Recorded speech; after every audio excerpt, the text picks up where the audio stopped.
This is the Morning Swim Show for Friday, June 11th, 2010. I'm your host, Peter Bush.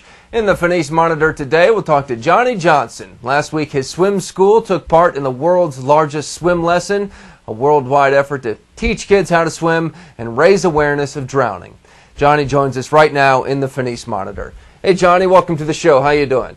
I'm doing great, Peter. Nice to visit with you. It's great to have you. I know you guys were going for a Guinness World Record. Do you think you made it? I'm pretty sure we did. We were the first ones to make the claim, and worldwide we're hoping for over 10,000 people, so it'll be a mark to try and eclipse next year. How many people took part at the Blue Buoy Swim School that you have? There you go. Blue Buoy, we had 85 teachers, students, and lifeguards, which is just under our pool capacity of 98, so it was quite a turnout for 6 a.m., 7 o'clock lesson for these kids before school, and for the mayor of Tustin, who was one of our witnesses. Now, you've had that swim school for a long time now. When did you start it, and why did you have the idea to start a swim school? Well, I was one of the fortunates to swim at Blue Buoy back when Eisenhower was president. Mel and Doris Maxwell founded Blue Buoy in 1956, and their dream was to provide swimming as a gift to the families of Orange County, a gift of life for life, looking at the safety, the health benefits, and the competitive side of things. I swam there, became a teacher in 1967, and my wife and I are now the sole owners. Well, how many kids do you have come through there every year? Anywhere from 4,000 to 6,000, depending on how many maintain their lessons throughout the year. And in those 54 years, we've probably taught well over 200,000 people to swim. That's great.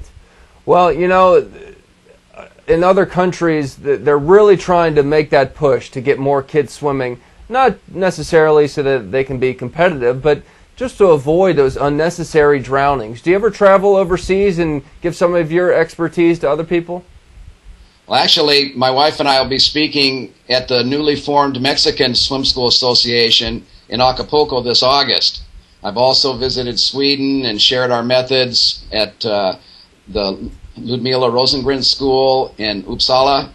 We've spoken at the World Aquatic Baby Conference in Wellington, New Zealand, and in Vancouver last year. So we've had an opportunity to travel some, yes, and it is a global problem. Peter, close to 1 million people will drown annually, and over 97% of them in 7 countries in Southeast Asia. So it's not just a recreational problem.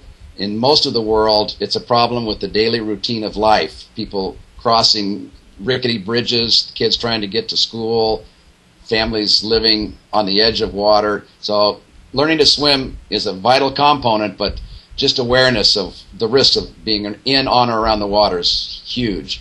Now, if there's a parent watching this show right now in America or anywhere in the world, and they're trying to teach, they've got a toddler maybe, and they don't have a swim school around them or can't afford it, and they want to get the kid in the water and teach them the basics. I mean, how do you start teaching a kid how to swim? Well, it's a foundation building process. You begin with 3 elements: breath control, learning balance, and then how to move. And it's very similar to the process a child goes through on land learning to walk. You have to provide the opportunity for the skills to be learned. It's not a quick fix, and people without access to water, it's just really frustrating. It's a huge challenge because they need the ongoing reinforcement, particularly with the children under the age of 3. So finding water is extremely important.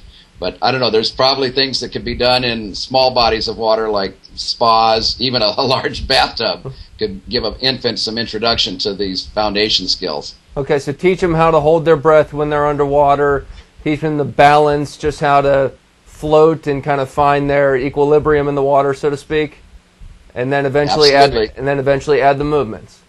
Right.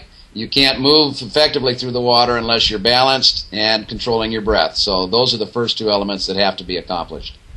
Well, thanks a lot for the tips, and congratulations on what we expect will be a new world record that you guys set this past week. It's fantastic. We had a lot of people supporting, including Janet Evans, who was the national spokesperson for the West Coast, and I'm on my way back to Blue Buoy right now to teach her daughter Sydney and son Jake. So I'll see them in about 15 minutes. All right, that's Johnny Johnson joining us in the Fenice Monitor. Thanks a lot.